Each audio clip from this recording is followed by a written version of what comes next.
Hey there, CineMaster fans! Hope you're ready for some movie magic. Let's dive right in. The movie begins on a morning with beautiful Banter Piper, who has weak eyesight and can only see shapes and lights, was waiting for her brother Andy after his golf practice. While she was waiting, she overheard a group of teenagers chatting and wished she could be friends with them. She approached them, but they responded coldly and arrogantly. At that moment, Andy arrived and tried to lighten the mood. Piper joked with the group, saying she didn't even know who that was. But despite her attempt to joke, the teenagers remained uninterested. So Andy gently took her away and they left. She told him, "They didn't like me, right?" Andy, trying to comfort her, lied and said they did like her. Then he started describing their appearance jokingly, saying their taste in clothes needed improvement, which made Piper laugh. Later at home, Andy was outside fixing his car's side mirror when Piper suddenly called out to him saying their father, Phil, wasn't responding from inside the bathroom.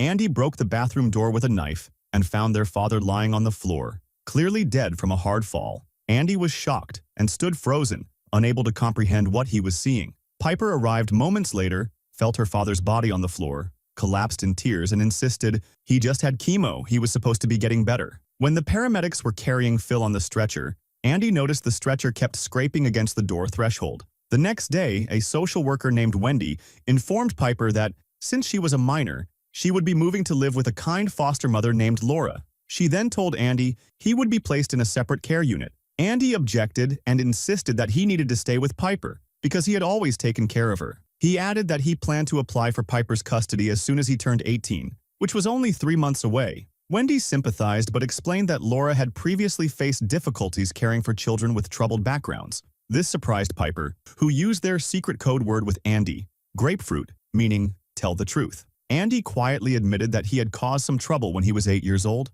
Wendy asked him to stay out of trouble for the next 3 months until he was eligible for custody. He agreed, and after a moment of silence, she decided to keep them together for now. After packing their things, Andy and Piper slept under the table in silence, with the faint sound of an airplane passing overhead. Andy looked at Piper, trying to cheer her up, and said, "That's how life goes. When people die, they don't just get buried or cremated. They book a plane to the sky, just like Dad." The next day, they moved to their new home. Piper was holding her father's pillow, as a memory, on the way. Andy pulled down the car's sun visor so Piper could feel the shapes of the sunlight. After an hour, they arrived at Laura's house. While trying to park, Andy accidentally bumped the car into a stone, so he backed up a bit and stopped close to the house. At the door, Laura greeted them cheerfully and encouraged them to come in. Laura welcomed Piper with exaggerated enthusiasm and suggested they take a group photo. But while taking the picture, she deliberately positioned her head to cover Andy's face. Then she excitedly told Piper she had to meet her dog, Boom Boom, but it turned out to be a taxidermied dog.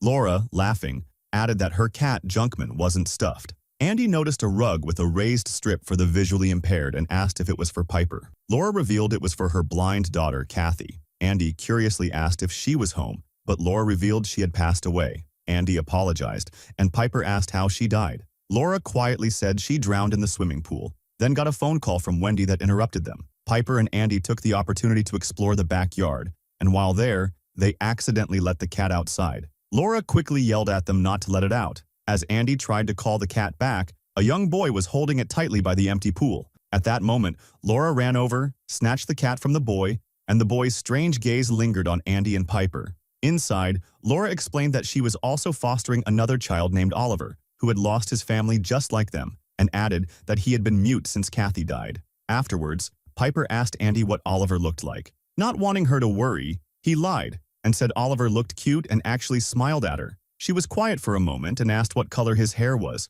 Before Andy could make something up, Laura interrupted and said his hair was red and curly. In the afternoon, Andy went out to get their things from the car and noticed a strange white circle surrounding the house, but ignored it. He went back inside and followed Laura, as she showed Piper her room, saying it used to be Kathy's. At the door, Laura simply told Andy that his room was right next to it. Andy entered his small, cramped room and noticed the door didn't even close all the way. An hour later, Andy was texting a friend, asking if he planned to apply for guardianship in 3 months. Andy replied yes. At that moment, Laura's phone rang, and she curiously asked if it was his girlfriend.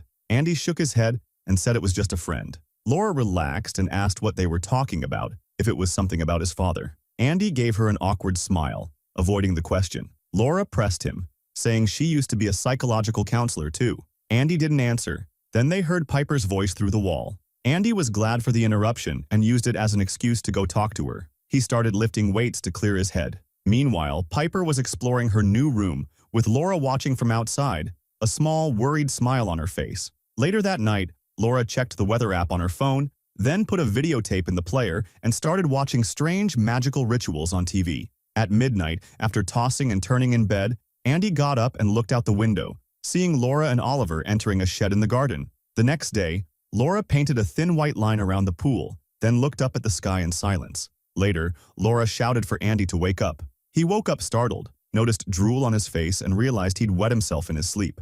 Embarrassed, he gathered his sheets and put them in the laundry. He went to take a shower, but his mind flashed back to finding his father dead on the bathroom floor. Meanwhile, Laura locked Oliver in his room, then took Piper and Andy to Phil's funeral. At the ceremony, Piper whispered to Andy, asking if their father looked good without looking. Andy said yes. Piper doubted him and said, "Grapefruit." Andy still lied. After the ceremony, Laura secretly cut a lock of Phil's hair and took Andy aside, telling him he'd regret it if he didn't see his father's face one last time. She added that some people believe the soul stays in the body for months after death. Piper felt betrayed that Andy had lied. At the same time, Oliver broke his window and escaped, heading to the shed, but since it was locked, he stared at the chicken coop nearby. Back at the funeral, Laura took Andy inside and encouraged him to give his father a goodbye kiss. Andy, hesitant, kissed him on the cheek, but Laura pressured him to kiss him on the lips, claiming it was a tradition. Andy, who is terrified, he stepped back, and Laura leaned in and kissed Phil herself. After that, in the car, Laura insisted that they all had to be happy because funerals were supposed to be celebrations. The three of them played, drank, and danced. Laura even let Piper drink a little. In the end, Piper fainted, and Andy, feeling a bit sober, sincerely thanked Laura for helping them get through the day.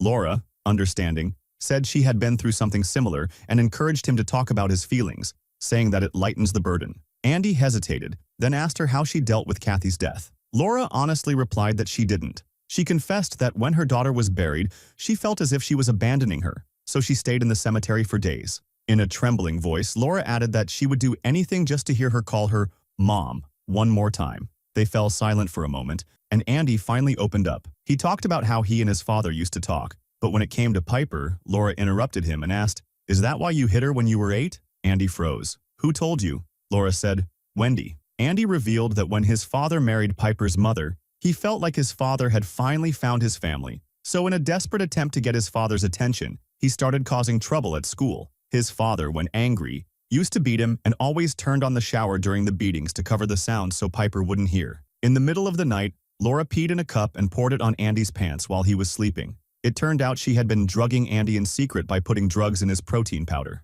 She unlocked his phone and deleted all of Oliver's photos. Suddenly, Laura heard a cat screaming. She took Oliver to the bathroom and calmly said, "I know you're hungry, but this isn't the right time." Then she asked him quietly and intently, "Are you inside? Did you do it right?" Oliver looked directly into her eyes and the tap behind Laura turned on by itself. Oliver slowly turned red and a rustling sound like a cat's came from his throat. The next morning, Andy woke up soaked in urine, upset and confused. He got up to clean himself but ran into Laura in the hallway. She insisted on taking his clothes. At that moment, Piper came in and excitedly told Andy that she and Laura were going shopping. Then Laura smelled Andy's clothes and asked, "Did you wet yourself?" He said he didn't know what happened. Laura, in a calm tone, told him it was okay and that he should take a shower, and Andy left. Laura told Piper, "Your brother isn't well," and began explaining more to her in the car. Meanwhile, Andy showered outside with the garden hose because the shower still reminded him of the trauma. At that moment, he saw Oliver raising his hand next to the window.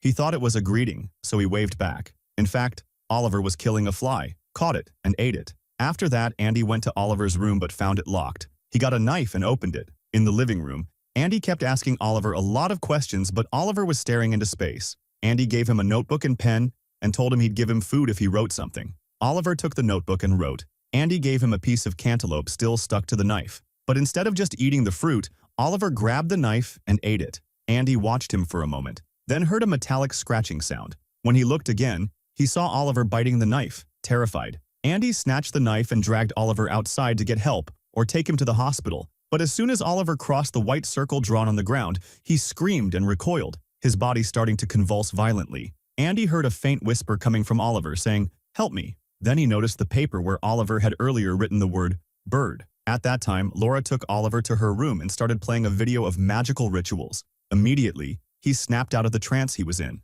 At that moment, he spoke and asked her, "What are you doing to me?" His voice was raw and terrified. She quickly put her hand over his mouth. Then Laura watched the rituals and, following the instructions, began drawing circles on his head, trying to calm him down. A little later, Piper and Andy knocked on Laura's door. She was still upset with Andy. Piper came in, but then Laura fed Oliver a lock of Piper's hair. Piper asked, "Anna asked if Oliver will be okay." Laura smiled and said, "He'll be just fine." Later, Andy gathered the courage to go to the bathroom again, but as he entered, the door opened behind him, and standing there was the pale figure of his dead father. In the stillness, there was a sense of impending doom. "She will die in the rain." Andy panicked and tried to run but slipped, hitting his head hard on the floor. A little later, Andy woke up in a hospital room, dizzy. From the window, he saw the rain falling. Andy begged the doctors to let him go, convinced that his sister was in danger, but they sedated him. We returned to Laura's house, which was filling with rainwater. At that time, Piper sent her brother a message saying that Laura said he didn't want any visitors and that she missed him a lot. At night, Piper quietly walked to Laura's room and whispered, "I can't sleep."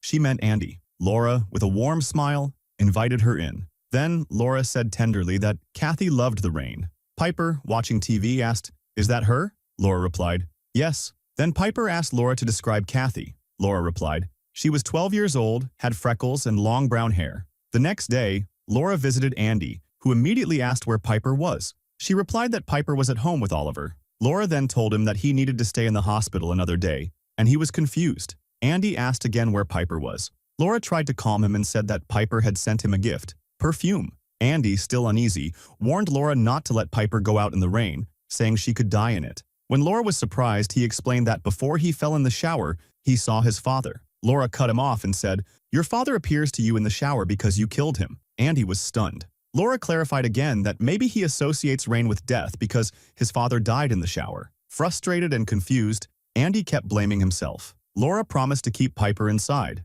but did the exact opposite. Laura and Piper played outside in the rain, and Laura was reminiscing about Kathy's face and the time they played in the swimming pool. Later, Laura took Piper to the edge of the garden, gave her a purple jacket, and said it was Kathy's favorite. Piper thanked her. Laura then quietly told Piper that she could call her mom if she wanted, but Piper quietly replied, "Maybe." Laura also tied Piper's hair and remarked that Kathy used to do her hair the same way. Then, in a gentle voice, Laura asked if Piper still wanted to live with her, even after Andy turned 18.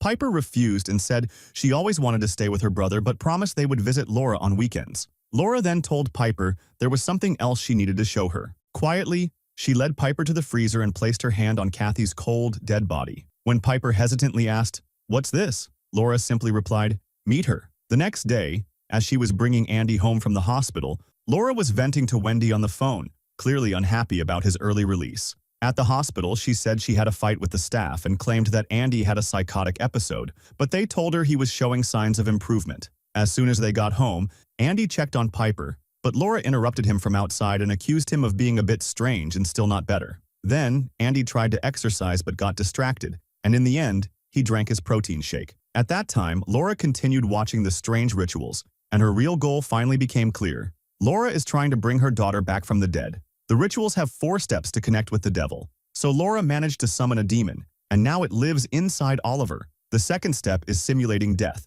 The person who is supposed to be the new body, Piper, must die in exactly the same way as the original, which is Kathy. Since Kathy drowned in a rain-filled pool, Piper must drown in the same way. The third step is consumption of the body. The demon must eat the original body, so in this case, Oliver must eat Kathy's corpse. The last step is the transfer of the soul. Finally, the demon must return the remains to the new body, meaning Oliver must return Kathy's remains to Piper's mouth. The next morning, Laura sprayed herself with Andy's perfume and punched Piper in the face. Later, when Andy woke up and went downstairs, he noticed Piper's bruised eye and asked who hurt her. Laura immediately accused him. Piper calmly said it couldn't have been him, but Laura cut her off and accused Andy of being violent just like his father. Piper was shocked to learn that their father used to beat Andy. Then Andy noticed something strange about Oliver's appearance and tried to take a picture to show the social worker. They argued, and in his anger, Andy punched the wall. Laura pretended Andy had hit her. He told Piper they had to leave, but she hesitated and said,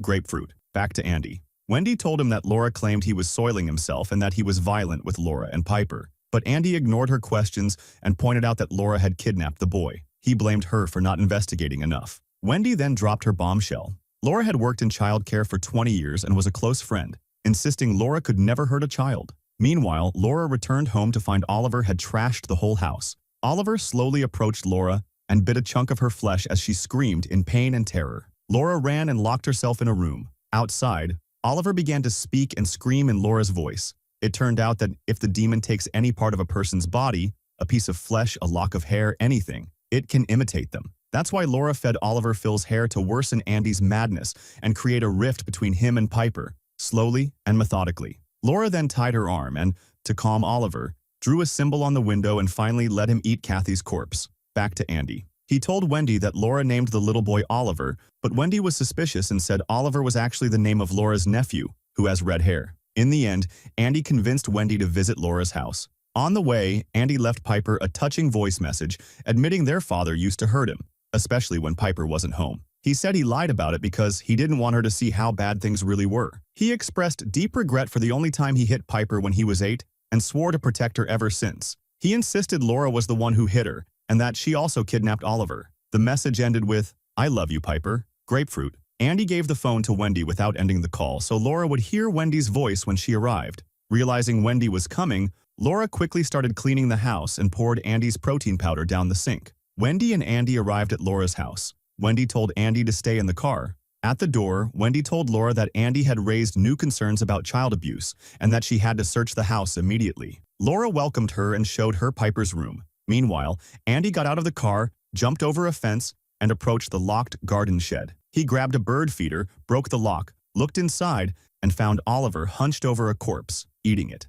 Inside the house, Wendy showed Laura a picture of Connor Bird, the missing child, and asked if she had seen him. At that moment, Wendy noticed Laura was bleeding and heard Andy screaming for her from outside. Laura calmly told Wendy, "I can bring Kathy back." Terrified, Wendy ran outside and saw the horrific scene Andy had uncovered. As soon as the two tried to escape, Laura hit them with her car. Wendy died instantly. Andy was still alive but badly injured, and Laura drowned him in a puddle while he struggled to breathe. Laura quietly whispered, "Everything will be okay." Then, Laura picked Piper up from practice. The coach said she had spoken to Laura earlier about Piper's bruised eye, but Laura simply replied, "Not now." At home, Piper asked Laura to call her phone because she couldn't find it. Laura said she would, and after a few moments, Piper heard Andy's voice and followed it upstairs. She touched someone, and at that moment, Laura appeared and asked Piper what she was doing there. Piper said she heard Andy's voice, but Laura insisted it was Oliver. When Piper realized Laura had lied about Oliver's hair, she ran and locked herself in a room.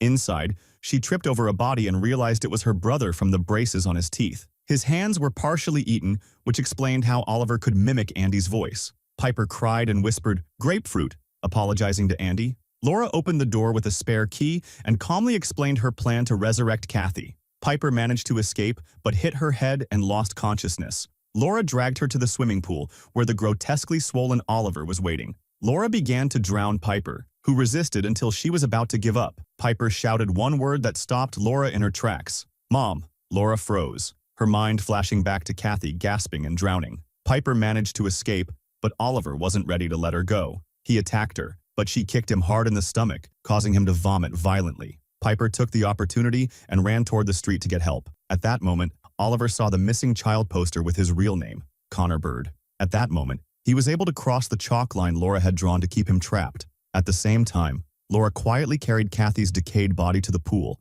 but not before reopening the wound on her arm, her blood mixing with the rain in the pool as she hugged Kathy in the water. In the end, the authorities found Connor, Laura, and Piper. As soon as Piper was safe in the car, she pulled out Andy's phone, which she had taken earlier, and played the voice message he left her. Andy's voice filled the silence with his love, regret, and promise. Piper listened intently. Then, in the distance, a plane passed overhead. Piper looked up and smiled. "That's the end of the movie. See you in a new summer."